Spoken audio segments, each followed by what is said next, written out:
सर्वेभ्यो नमो नमः। अतिशय संस्कृतम चैनल पर आप सभी का स्वागत है।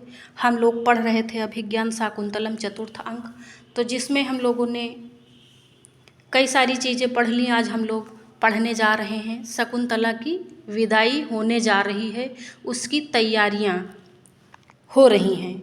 तो प्रियंवदा कह रही हैं प्रवेश करके, प्रियंवदा सहर्षम, प्रियंवदा हर्ष के साथ, सखी त्वरस्सु शकुंतलायाः प्रस्थान कौतुकम निर्वर्तयितुम, कह रही हैं कि सखी शीघ्रता करो शकुंतलायाः प्रस्थान कौतुकम, शकुंतला के प्रस्थान के समय के मांगलिक कार्यों को पूरा करने के लिए शीघ्रता करो। किस लिए त्वरस्सु कह रही हैं?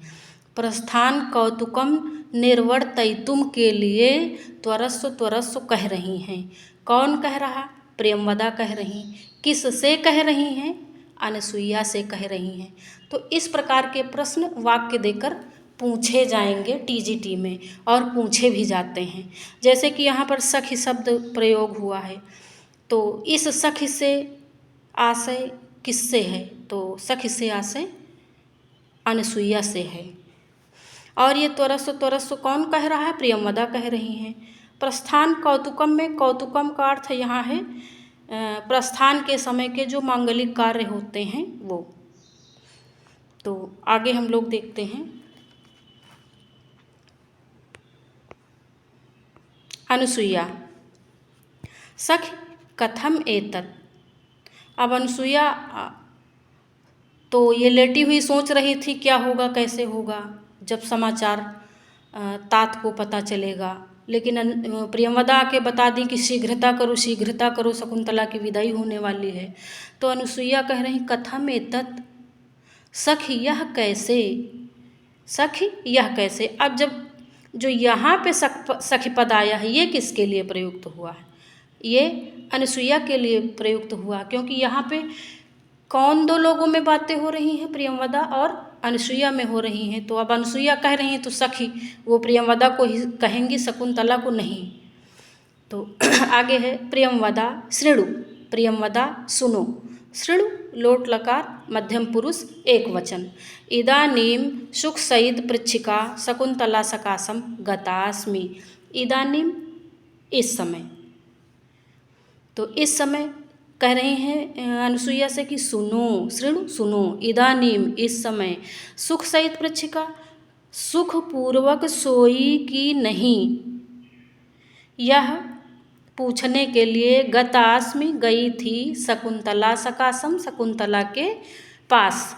तो प्रियंवदा कह रही हैं कि सुनो, इस समय मैं शकुंतला के पास गई थी कि वह सुखपूर्वक सोई कि नहीं, तो यह जानकारी उनको होती है। तो अब इसमें हम देख लेते हैं। सुख सहित पृच्छिका बहुत बार पूछा गया है, ये बहुत इम्पॉर्टेंट है। और इस शब्द का अर्थ आप लोग याद रखें, सुखपूर्वक सोई कि नहीं, मतलब कि गुड नाइट के विषय में पूछने गई थी। सुखेन सहितम, सुख सहितम, तो यहाँ पर सुपसुपा समास है। कौन सा? सुपसुपा समास है। और इसको बहुत अच्छे से याद रखना, क्योंकि इस टाइप के बहुत पूछे जाते हैं। फिर है शकुंतला सकाशम, सकाशम माने होता है समीप, तो शकुंतला सकाशम शकुंतला के पास, ऐसा अर्थ हमें लेना है। तो अब दूसरे पेज में हम लोग बढ़ रहे हैं। दूसरे पेज में अनुसुईया ततः, अनुसुईया तब क्या हुआ। तो तब क्या हुआ, तो प्रियंवदा बता रही हैं तब क्या हुआ। तावद एनाम लज्जावनत मुखीम परिस्वज्य तात काश्यपेन एवं अभिनंदितम दिष्ट्या धूमाकुलित दृष्टेरपि पावक एवाहुति पतिता। तो प्रियंवदा ने वहाँ पर क्या देखा? प्रियंवदा वो वर्णन कर रही हैं किससे? अनसुईया से। तो तावदे नाम तब, लज्जावनत मुखीम माने लज्जा से, अवनत माने झुके हुए, मुखीम मुख वाली, लज्जा से झुके हुए मुख वाली, कौन?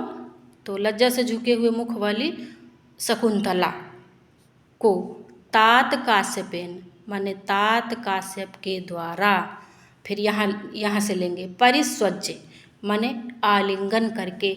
परिस्वज्य का क्या अर्थ है? आलिंगन करके। परिस्वज्य का अर्थ आलिंगन, याद रखेंगे, ये भी इम्पॉर्टेंट है।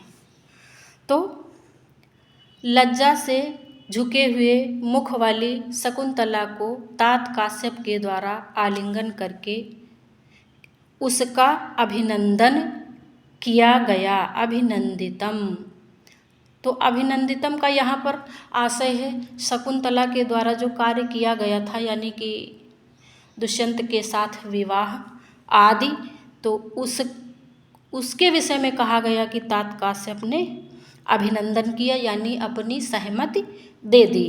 तो और क्या कहा? दृष्टया धूमाकुलित दृष्टे अपि, कहा दृष्टया सौभाग्य से, धूमाकुलित दृष्टेरपि, धुएं से, आकुलित माने व्याकुल, दृष्टे अपि दृष्टि वाले, सौभाग्य से, धुएं से, व्याकुल दृष्टि वाले, पावक एवाहुति पातितः, यजमान की आहुति अग्नि में पतिता माने गिरी। सौभाग्य से, धुएं से, व्याकुल दृष्टि वाले यजमान की आहुति अग्नि में पड़ी। तो ये वाक्य किसका है? ये कथन किसका है? ये कथन कण्व का है। इस कथन का वक्ता कौन है? प्रियंवदा है। इस कथन की श्रोता कौन है? अनुसुईया है। तो हमें संभावित प्रश्नों को समझते हुए चलना है कि एक एक प्रश्न पर कितने उत्तर बनते हैं एक एक पंक्ति में। तो अब आइए और देखते हैं कि आगे दृष्टया का क्या अर्थ है। यहाँ पर दृष्टया का अर्थ है सौभाग्य से, और धूमाकुलित का क्या अर्थ है? धुएं से, व्याकुल। अब दृष्टया पद, यहाँ दृष्टया का अर्थ यहाँ पर दृष्टि नहीं है, सौभाग्य से है, और यहाँ पर दृष्टेह, यहाँ पर इसका अर्थ है दृष्टि है। पावक अग्नि, एव आहुति, आहुति माने वही जो आहुति डाली जाती है अग्नि में, पतिता माने गिरी। तो यहाँ पर इतने प्रकार के प्रश्न बन सकते हैं। कथन किसका है? कण्व का है। और वक्ता कौन है? प्रियंवदा है। किससे कह रही हैं? अनुसुईया से कह रही हैं। तो आगे और बात किसके विषय की है? शकुंतला के विषय की है। तो वत्से सुशिष्य परिदत्ता विद्यैव अशोचनीयासि संवृता। अब ये भी सूक्ति है। इस वाक्य के वक्ता भी प्रियंवदा हैं और कथन कण्व का है। तो वत्से से आशय यहाँ पर शकुंतला से है। सुशिष्य परिदत्ता, अच्छे शिष्य को, सुशिष्य माने शोभना शिष्य, सुशिष्य, अच्छे शिष्य को दी गई विद्यैव, विद्या के समान, अशोचनीयासि, तुम अशोचनीय, संवृता हो गई हो। अच्छे शिष्य को दी गई विद्या के समान तुम हमारे लिए अशोचनीय हो गई हो। कौन कह रहा? कण्व कह रहे हैं। किसको कह रहे हैं? शकुंतला को कह रहे हैं। तो इस कथन को बता कौन रहा है? प्रियंवदा बता रही। तो किससे बता रही? अनुसुईया से बता रही। यहाँ तक हो गया ना। अद्यैव ऋषिरक्षिताम त्वाम भर्तुः सकाशम विसर्जयामीति। तो कह रहे हैं अद्यैव, आज ही, ऋषिरक्षिताम माने ऋषियों के द्वारा सुरक्षित करके, त्वाम तुमको, भर्तुः सकाशम पति के पास, विसर्जयामीति माने भेज दूंगा। अच्छा, भर्तुः सकाशम बहुत पूछा जाता है। तो भर्तुः सकाशम का अर्थ है पति के पास, और विसर्जयामीति माने भेज दूंगा। अद्यैव आज। तो इसमें कुछ जो व्याकरण आई है उसको देख लेते हैं हम लोग। लज्जावनत मुखीम, तो लज्जा के कारण नीचे मुख किए हुए, तो लज्जावनत मुखीम कौन है? तो शकुंतला है। ये किसका विशेषण है? शकुंतला का विशेषण है। तो लज्जाया अवनत मुखीम, तत्पुरुष समास। कौन सा समास होगा इसमें? तत्पुरुष समास। लज्जायाः अवनत मुखीम। फिर इसमें संधि कौन सी होगी इस शब्द में? तो लज्जा धन अवनत मुखीम। लज्जा धन अवनत मुखीम, लज्जावनत मुखीम, दीर्घ संधि। फिर है तो बाकी यहाँ पे जो वत्स्य शब्द आया है ये शकुंतला के लिए आया है। और शिष्य में तो हम आगे शिष्य की व्याकरणात्मक टिप्पणी बता चुके हैं, तो और तो कुछ अच्छा हाँ देख लेते हैं। धूमाकुलित दृष्टेः, तो धुएं से व्याकुल दृष्टि वाले। धूमेन आकुलिता दृष्टि यस्य तस्य। कौन सा समास? बहुव्रीहि समास। धूमेन आकुलिता दृष्टि यस्य तस्य, बहुव्रीहि समास। और दृष्टया माने सौभाग्य से, इसे बता भी चुके हैं। दृष्टया में कंफ्यूज मत होना, दृष्टया सौभाग्य से। और धूमाकुलित में संधि कौन सी है? धूम धन आकुलित, धूमाकुलित दीर्घ संधि। ऋषि रक्षिताम, ये यहाँ पे नीचे ऋषि रक्षिताम, ऋषिभिः रक्षिताम, ऋषि रक्षिताम तत्पुरुष समास। सुशिष्य परिदत्ता, शोभनः शिष्यः सुशिष्यः तस्मै परिदत्ता तत्पुरुष समास। तो सुशिष्य परिदत्ता में कौन सा समास है? तत्पुरुष समास है। सुशिष्य परिदत्ता विद्या से किसकी तुलना की गई है? शकुंतला की गई है। किसने की है? तात कण्व ने की है। तो इतना हो गया। आगे देखते हैं, आगे नेक्स्ट पेज में। तो अब यहाँ पे अनुसूया अथ केन सूचितस्तात काश्यपस्य वृत्तांतः। अब अनुसूया के लिए बड़े आश्चर्य की बात है, वो कह रही हैं कि अथ केन, यह किसने, सूचितस्तात काश्यपस्य, तो यह समाचार तात काश्यप से, यह वृत्तांत या समाचार केन माने किसने बताया। अनुसूया पूछ रही, किससे पूछ रही? प्रियंवदा से पूछ रही। तो आगे प्रियंवदा बताएंगी। प्रियंवदा अग्निशरणं प्रविष्टस्य शरीरम विना छंदोमय्या वाण्या। तो ये भी लाइन बहुत ही इम्पॉर्टेंट है। तो किसने बताया? अग्निशरणम, अग्निशाला में प्रविष्टस्य, प्रवेश करके, शरीरम बिना, शरीर के बिना, छंदोमया, छंदोमयी वाणी। तो अग्निशाला में जब कण्व ने प्रवेश किया तो उनको ये बात किसने बताई? शरीरम बिना, शरीर के बिना यानी अशरीरधारी, अशरीरधारी छंदोमयी वाणी ने ये बात कण्व को बताई। कौन सी बात? कि शकुंतला का विवाह दुष्यंत के साथ हो गया है और वो आपन्नसत्वा अर्थात गर्भवती है। आपन्नसत्वा में तत्पुरुष समास है। तो आपन्नसत्वा कौन है, किसका विशेषण है? शकुंतला का विशेषण है। ठीक, यहाँ तक हो गया। तो इसमें देख लेते हैं, इसमें तो ज़्यादा नहीं। जैसे छंदोमया वाणी अब पूछ लेगा कि छंदोमयी वाणी की विशेषता क्या है, तो शरीरम बिना अशरीरधारी छंदोमय्या वाण्या, ये छंदोमयी वाणी की विशेषता है, उसका विशेषण है, इसे याद रखेंगे।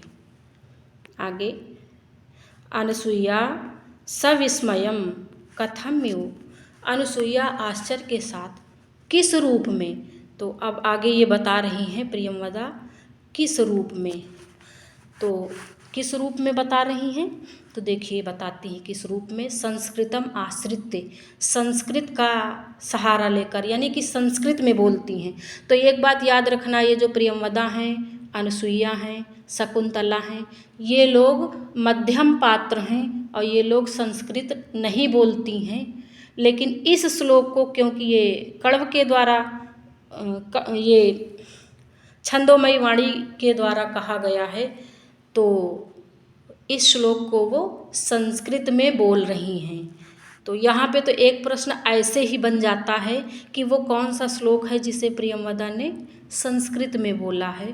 तो छंदोमयी वाणी के द्वारा जो श्लोक बोला गया था उसको प्रियंवदा ने संस्कृत में बताया है किससे बताया है? अनुसुईया से बताया है। तो एक नया प्रश्न तो यही है कि शकुंतला ने प्रियंवदा ने ये श्लोक संस्कृत में बोला है, क्योंकि स्त्री पात्र मध्यम श्रेणी के पात्र हैं ये, और मध्यम श्रेणी के पात्र संस्कृत नहीं प्राकृत बोलते हैं नाटक में, और प्रियंवदा, अनुसुईया और शकुंतला ये प्राकृत बोलती हैं अभिज्ञान शाकुंतलम में, लेकिन यहाँ पे संस्कृत बोल रही हैं। तो दुष्यन्ते नाहितं तेजो दधानं भूतये भुवः आवेहि तनयां ब्रह्मन् अग्निगर्भा समीमिव। दुष्यन्ते नाहितं तेजो दधानं भूतये भुवः आवेहि तनयां ब्रह्मन् अग्निगर्भा समीमिव। तो ऐसा शकुंतला ने बताया कि हे ब्राह्मण, इसका अर्थ यहाँ से उठाएंगे, यहाँ से ब्राह्मण। तो हे ब्राह्मण, तो ब्राह्मण कौन है? ब्राह्मण कौन है? कण्व हैं, क्योंकि छंदोमयी वाणी ने किससे बताया था? कण्व से बताया था। तो ब्राह्मण से आशय यहाँ पर किससे है? कण्व से है। इन सब बातों को हम याद रखते हुए चलेंगे, क्योंकि इसी प्रकार नए नए तरीके के प्रश्न आयोग के द्वारा पूछ लिए जाते हैं और फिर बड़ा कन्फ्यूजन हो जाता है। तो एक एक शब्द पर हम लोग ध्यान देते हुए चलेंगे। तो कह रहे हैं, छंदोमयी वाणी कह रही है, ब्रह्मण यानी हे ब्राह्मण, दुष्यंतेन आहितम, दुष्यंत के द्वारा स्थापित, तेजो तेज को, दधानम धारण किया है, भूतये भुवः पृथ्वी के कल्याण के लिए। किसके कल्याण के लिए? पृथ्वी के कल्याण के लिए। धारण करने वाली, तनया यानी कि अपनी पुत्री को, आवेह माने समझो, अग्निगर्भा समीमिव, तो अपनी पुत्री को छिपी हुई अग्नि से युक्त समी वृक्ष के तुल्य समझो। हे ब्राह्मण, दुष्यंत के द्वारा स्थापित तेज को पृथ्वी के कल्याण के लिए धारण करने वाली अपनी पुत्री को छिपी हुई अग्नि से युक्त समी के तुल्य समझो, समीमिव। तो यहाँ पर आइए देखते हैं कितने प्रकार से प्रश्न बन सकते हैं। तो तेज यानी कि दुष्यंत का वीर्य, तो दुष्यंतेन आहितम, दुष्यंत के द्वारा, दधानम माने धारण किया। अच्छा, भूतये भुवः, ये दो शब्द प्रयोग हुए हैं। तो भूतये चतुर्थी का रूप है, चतुर्थी एक वचन। भुवः का क्या अर्थ है? भुवः का अर्थ यहाँ पर पृथ्वी है। भुवः का अर्थ पृथ्वी और भूतये कल्याण के लिए। ठीक, भुवः का अर्थ पृथ्वी, भूतये कल्याण के लिए। कल्याण, भूतये माने कल्याण होता है। तो और ब्रह्मण से आशय किससे है? कण्व ऋषि से। और समीमिव से किसकी तुलना की गई है? शकुंतला की गई है। इसलिए इस श्लोक में कौन सा अलंकार होगा? उपमा अलंकार होगा। कौन सा अलंकार? उपमा अलंकार। तो उपमा अलंकार है, और इसमें छंद कौन सा है? छंद इसमें अनुष्टुप छंद है। कौन सा छंद है? अनुष्टुप छंद है। 8-8 पेज इसमें यति होती है। तो अनुष्टुप छंद है। अनुष्टुप छंद को और क्या कहते हैं? श्लोक छंद कहते हैं। बहुत जगह आपको अनुष्टुप नहीं मिलेगा, श्लोक लिखा हुआ मिलेगा। शायद इसी बुक में कपिल देव द्विवेदी जी की में ही लिखा है श्लोक वृत्तम। तो श्लोक वृत्तम का अर्थ है अनुष्टुप छंद। तो इसकी व्याकरण देख लेते हैं। समीम्यु, समी वृक्ष के समान। आहितम, आ धा धन कत प्रत्यय। आहितम माने स्थापितम, स्थापित। फिर है भूतये माने कल्याण, और भुवः, भुवः का तो बता चुकी, पृथ्वी।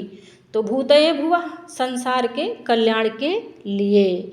यह संकेत करता है कि शकुंतला का पुत्र चक्रवर्ती सम्राट बनेगा। यह वाक्य ये बताता है, इसे भी आशीर्वाद समझिए।